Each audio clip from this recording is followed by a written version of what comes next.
General نیازی کے نام سے پہچانے جانے والے لیفٹیننٹ جنرل امیر عبداللہ خان نیازی اصل میں کون تھے؟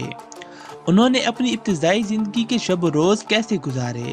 اپنی بہادری اور جوانمردی سے ٹائیگر نیازی کا خطاب پانے والے جنرل نیازی نے 1965 کی پاک بھارت جنگ میں کیا کیا قربانیاں دیں؟ کیا یہی جنرل نیازی سقوط ڈھاکہ اور پاکستان کے دو لخت ہونے کے ذمہ دار تھے، یا پھر پس پردہ حقائق کچھ اور ہیں؟ نون لیگ کی قیادت اور پیپلز پارٹی کے شریک چیئرمین آصف علی زرداری عمران خان کو جنرل نیازی سے تشبیہ دیتے ہوئے بزدل اور ڈرپوک نیازی کیوں کہتے ہیں؟ وزیر اعظم پاکستان جناب عمران خان کی جنرل نیازی سے کیا رشتہ داری ہے؟ یہ سب کچھ اور جنرل نیازی سے جڑے کئی اہم تاریخی واقعات ہم آج کی اس ویڈیو میں آپ کے سامنے پیش کرنے جا رہے ہیں۔ امیر عبداللہ خان نیازی 1915 میں میاں والی کے علاقے بلوخیل میں پیدا ہوئے۔ ان کا تعلق نیازی قبیلے کی سہراب خیل شاخ سے تھا۔ تاریخ میں درج ہے کہ امیر عبداللہ خان نیازی کے جد امجد سہراب خان نیازی ایک بہادر جنگجو تھے، جنہوں نے اپنے چند سپاہیوں اور جانثاروں کے ساتھ مل کر مہاراجہ رنجیت سنگھ کی فوج کا ڈٹ کر مقابلہ کیا تھا، اور پھر لڑتے لڑتے سہراب خان نیازی نے جان دے دی تھی۔ امیر عبداللہ خان نیازی نے اپنی ابتدائی تعلیم میاں والی ہی میں حاصل کی، اور بعد ازاں وہ انڈین فوج میں بھرتی ہو گئے۔ ابھی ان کی عمر 22 برس ہی تھی کہ انہوں نے بنگلور کے آرمی سکول سے پاس آؤٹ کیا۔ دوسری جنگ عظیم کے موقع پر انہیں انڈین آرمی میں کمیشن ملا۔ عالمی جنگ میں جنرل نیازی نے شجاعت اور بہادری کی داستانیں رقم کی، اور انہوں نے ملٹری کراس کا میڈل اپنے سینے پر سجایا۔ جاپان میں برٹش انڈین آرمی کی جانب سے بہادری دکھانے پر سینئر افسران نے انہیں ٹائیگر نیازی کا خطاب دیا۔ کچھ عرصے بعد انہیں ترقی دیتے ہوئے کیپٹن بنا دیا گیا۔ سال 1945 میں انہوں نے اس وقت کے لیفٹیننٹ کرنل یحییٰ خان، جو کہ بعد میں آرمی کے سربراہ اور صدر پاکستان بنے، ان کی زیر نگرانی کوئٹہ کے ملٹری انسٹیٹیوٹ سے گریجویشن مکمل کی۔ قیام پاکستان کے بعد کیپٹن امیر عبداللہ خان نیازی نے پاک آرمی کو جوائن کیا، اور انہوں نے کوئٹہ کے کمانڈ اینڈ سٹاف کالج میں پڑھانا شروع کیا۔ 1964 میں انہیں پروموشن دیتے ہوئے بریگیڈیئر بنا دیا گیا۔ 1965 کی پاک بھارت جنگ میں انہوں نے سیالکوٹ کے محاذ پر فرائض سر انجام دیے۔ 65 کے اس مارکے میں یہی بریگیڈیئر نیازی پاکستانی فوج کا اثاثہ تھے۔ ان کی ولولہ انگیز قیادت اور جنگی حکمت عملی کو صرف اپنے ہی نہیں بلکہ دشمن بھی سراہتے تھے۔ 1965 کی جنگ میں شاندار خدمات کے صلے میں صدر پاکستان فیلڈ مارشل ایوب خان نے انہیں حلال جرت سے نوازا۔ 1970 میں ہونے والے عام انتخابات کے بعد چونکہ حکومت سازی نہ ہو سکی تھی، لہذا مشرقی پاکستان میں حالات خاصے ناسازگار تھے، اور اس ریجن میں ہندوستان بھی غداروں کو مدد فراہم کر رہا تھا۔ 1971 تک نیازی صاحب ترقی کر کے لیفٹیننٹ جنرل بن چکے تھے۔ ایسے میں جنرل نیازی کو مشرقی پاکستان کی کمانڈ دے دی گئی۔ پھر 16 دسمبر 1971 کا وہ سیاہ دن آیا جب martial law administrator lieutenant general Niazi نے بھارت کے سامنے گھٹنے ٹیکتے ہوئے شکست تسلیم کر لی، اور جنرل اروڑا کے روبرو دستخط کر کے ہتھیار پھینک دیے۔ جنرل نیازی نے بھارتی لیفٹیننٹ جنرل جگجیت سنگھ اروڑا کو اپنا ریوالور جمع کروایا، جو کہ آج بھی انڈیا کی آرمی میوزیم میں موجود ہے، اور یوں پاکستان کے 90,000 فوجی جنگی قیدی بن کر بھارت کی حراست میں چلے گئے۔ جنرل نیازی کو آرمی پروٹوکول کے ساتھ حراست میں لے لیا گیا۔ وہ بھارتی ریاست مدھیہ پردیش کے شہر جاول پور کے آرمی ہیڈ کوارٹر میں قید رہے۔ سقوط ڈھاکہ کے فوراً بعد جب جنرل نیازی کو کلکتہ لے جایا گیا، تب صدیق سالک میجر تھے۔ انہوں نے جنرل نیازی سے کلکتہ کے تاریخی فورٹ ولیم میں انٹرویو کیا، جس میں انہوں نے مشرقی پاکستان کے دفاع اور حکمت عملی پر سوالات کیے، جس کے جواب میں جنرل نیازی صرف گلے شکوے کرتے رہے۔ انہوں نے کہا کہ نومبر کے وقت میں ہمیں 8 پلاٹونز بھیجی جانی تھیں، لیکن صرف 5 ہی مل سکیں۔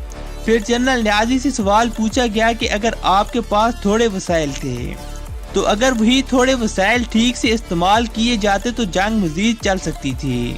تب جنرل نیازی نے تاریخی جواب دیا کہ اس کا کیا فائدہ ہوتا، ڈھاکہ کی اینٹ سے اینٹ بچ جاتی، شہری زندگی مفلوج ہو کر رہ جاتی، گلیوں میں لاشوں کے انبار لگ جاتے، لاشوں کے گلنے سڑنے سے طاعون اور دوسری بیماریاں پھوٹ پڑتی ہیں۔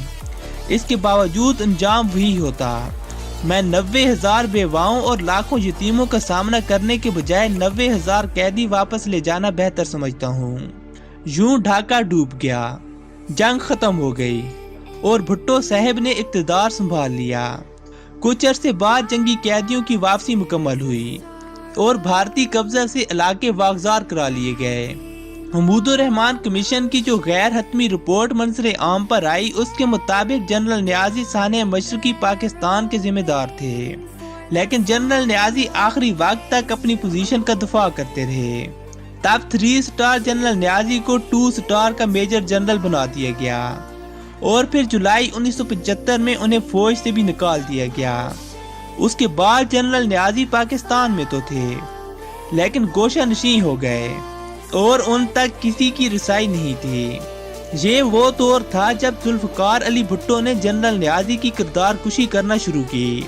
ان کے بارے میں یہ تک مشہور کروا دیا گیا کہ مشرقی پاکستان کی کمانڈ لیتے ہوئے جنرل نیازی نے اپنے سینئر سے کہا کہ آپ نے مجھے مشرقی پاکستان کی کمانڈ تو دے دی ہے، لیکن مجھے اپنی مسٹریسز کی کمانڈ کب دو گے؟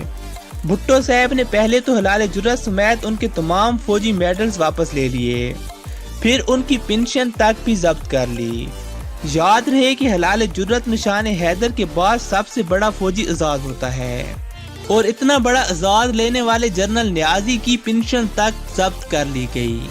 ضیاء شاہد نے اپنے ایک کالم میں جنرل نیازی کے انٹرویو کے حوالے سے لکھا تھا کہ جنرل نیازی ٹیشو پیپر سے آنسو صاف کرتے ہوئے بولے، ہاں ضیاء شاہد، ہم سے بہت غلطیاں ہوئیں، لیکن جتنا جھوٹ کتابوں میں لکھا گیا ہے اس کا تو 1% بھی صحیح نہیں ہے۔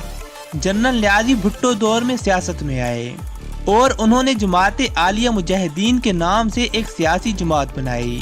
ان کی پارٹی کا الیکشن سمبل پگڑی تھا، تاہم جنرل نیازی نے خود الیکشن نہیں لڑا تھا۔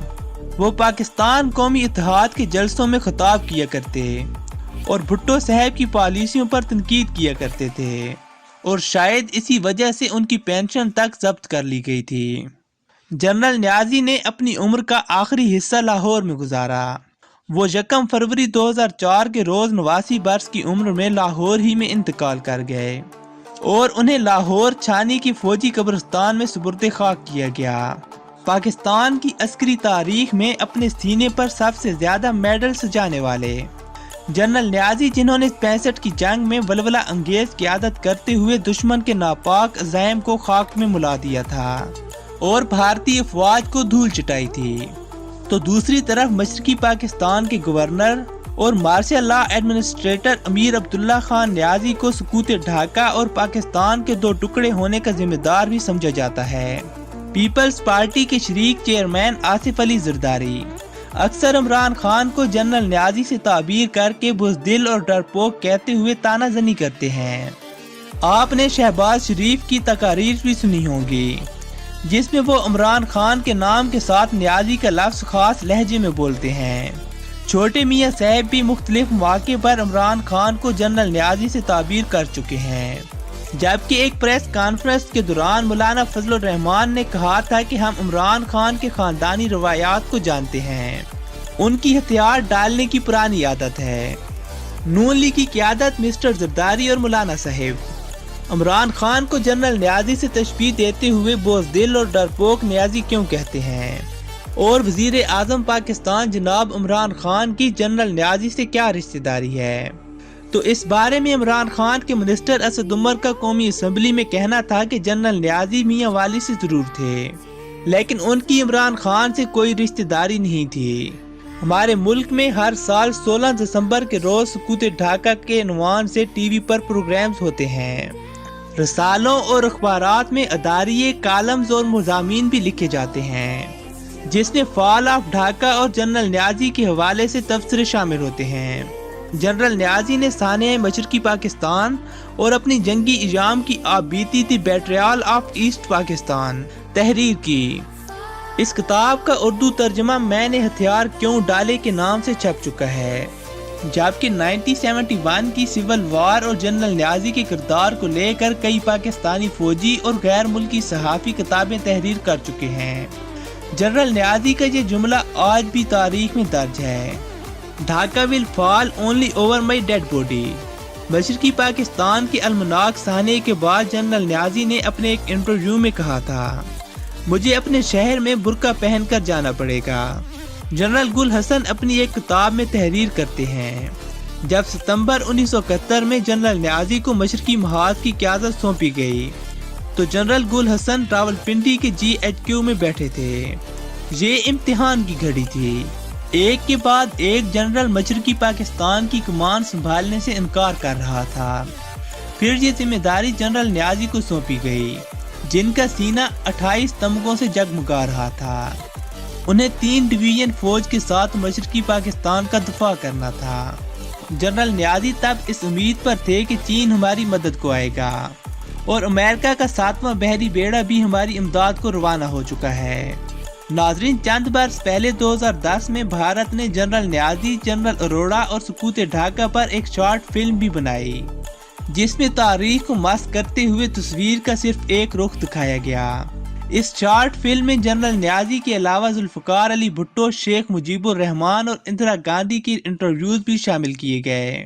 بریگیڈیئر صدیق سالک اپنی کتاب میں نے ڈھاکہ ڈوبتے دیکھا ہے میں لکھتے ہیں کہ GHQ نے جنرل نیازی کو ہتھیار ڈالنے کا کوئی بھی حکم نہیں دیا تھا، انہیں صرف جنگ بندی کے آرڈرز دیے گئے تھے۔ ایک غیر ملکی جریدے کے مطابق ڈھاکہ میں عددی فوج برتری رکھنے اور مزید 2 ہفتے جنگ جاری رکھنے کی پوزیشن میں ہونے کے باوجود جنرل نیازی نے ہتھیار تب ڈالے جب جنرل جیکب نے جنرل نیازی کو یہ دھمکی دی کہ اگر انہوں نے سرنڈر نہ کیا تو ان کے خاندان کو قتل کر دیا جائے گا۔ ناظرین، جنرل نیازی کے متعلق جو بھی معلومات جس بھی میڈیم سے میسر ہو سکیں ہم نے آپ تک پہنچا دیں۔ اسی کے ساتھ ہی ویڈیو کا اختتام ہوتا ہے۔ اگر یہ ویڈیو پسند آئی ہے تو مسٹر حیات کو لائک، شیئر، سبسکرائب اور کمنٹ ضرور کیجیے اور ہمیں اجازت دیجیے، ملتے ہیں اگلی ویڈیو میں، تب تک کے لیے اللہ حافظ۔